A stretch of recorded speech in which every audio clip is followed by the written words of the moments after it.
এবারের ফিফা বিশ্বকাপ জিতবে লিওনেল মেসির আর্জেন্টিনা। টানা দ্বিতীয়বারের মতো বিশ্ব চ্যাম্পিয়নের মুকুট উঠবে আলবিসেলেস্তাদের হাতে। তবে বিশ্বকাপ জিতলেও গোল্ডেন বুট কিংবা গোল্ডেন গ্লাভস জিতবে না আর্জেন্টিনার কেউ।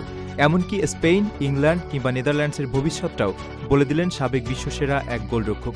ফিফা বিশ্বকাপ নিয়ে তবে চমকে দেওয়ার মতো এসব ভবিষ্যৎবাণী দিলেন কে, আর কাদেরই বা রাখলেন এগিয়ে, সবকিছু এক করে জেনে নিব প্রতিবেদনে। ৪৮ দলের আসরে কে বিশ্বকাপ জিতবে বোঝা বড় দায়। ৯০ মিনিটের লড়াইয়ে খেলার মোড় ঘুরে যেতে পারে যে কোনো সময়।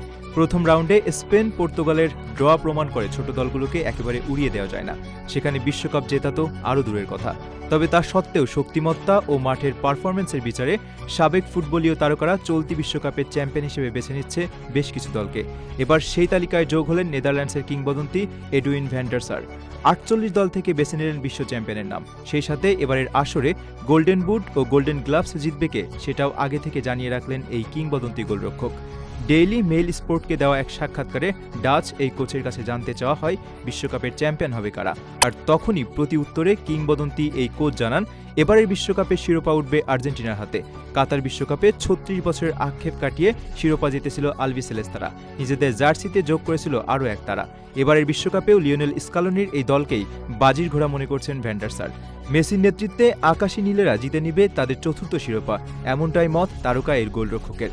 আর্জেন্টিনা অবশ্য নিজেদের বিশ্বকাপ মিশনের শুরুটাও করেছে দারুণ। মেসির হ্যাটট্রিকে প্রথম ম্যাচে আলজেরিয়াকে হারিয়েছে ৩-০ ব্যবধানে। বিশ্বকাপ ধরে রাখার মিশনে বেশ ফুরফুরে মেজাজে আছে আলবিসেলেস্তারা। দ্বিতীয় ম্যাচে অস্ট্রিয়ার বিপক্ষে মাঠে নামার আগে বেশ সতর্ক রয়েছেন কোচ স্কালোনি।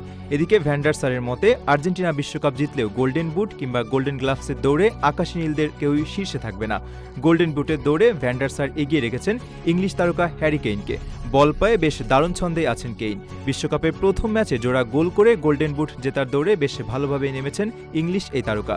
যদিও হ্যাটট্রিক করে কেইনের উপরে আছে লিওনেল মেসির নাম, তবে তা সত্ত্বেও হ্যারি কেইন গোল্ডেন বুট জিতবেন এমনটাই মত ভ্যান ডার সারের। আসা যাক গোল্ডেন গ্লাভসের লড়াই। এখানে অবশ্য ডাচ এই কিংবদন্তি দেখিয়েছেন বিশাল চমক। সবাইকে চমকে দিয়ে তিনি বেছে নিয়েছেন জার্মান কিংবদন্তি ম্যানুয়েল নয়ারের নাম। অবসর ভেঙে বিশ্বকাপ খেলতে আসা নয়ার প্রথম ম্যাচে ক্রোয়েশিয়ার বিপক্ষে একটি গোল অবশ্য হজম করেছেন। যদিও তার দল ৭-১ গোলে জয় পেয়েছে ঠিকই, এমন প্রতিপক্ষের বিপক্ষে নয়ারের গোল খাওয়া গোল্ডেন গ্লাভসের দৌড়ে তাকে অনেকটাই পিছিয়ে রাখবে। যেখানে আবার এমিলিয়ানো মার্টিনেজ প্রথম ম্যাচেই পেয়েছেন ক্লিন শটের দেখা, ফলে নয়ারের জন্য কাজটা মোটেই সহজ হবে না বলাই যায়। অন্যদিকে ভ্যান ডার সার মনে করেন তারকা খ্যাতিও ও বিশ্বকাপের জোর দাবি জানালেও এবারের বিশ্বকাপে নামের প্রতি সুবিচার করতে পারবে না স্পেন, যার প্রমাণ অবশ্য মিলেছে প্রথম ম্যাচেই। কেপ ভার্দের বিপক্ষে গোলশূন্য ড্র করেছে ২০১০-এর বিশ্ব চ্যাম্পিয়নরা। এছাড়া ইংল্যান্ড বিশ্বকাপে কতদূর পর্যন্ত এগোতে পারবে এই প্রশ্নের উত্তরে ভ্যান ডার সার জানান তাদের দৌড় থাকবে সেমি পর্যন্ত। বিশ্বকাপে সবচেয়ে চমক দেখানো দল হিসেবে নিজ দেশকেই বেছে নিয়েছেন কিংবদন্তি এই গোলরক্ষক। এখন দেখার বিষয় শেষ পর্যন্ত ভ্যান ডার সারের এসব ভবিষ্যৎবাণী আদৌ সত্য হয় কিনা।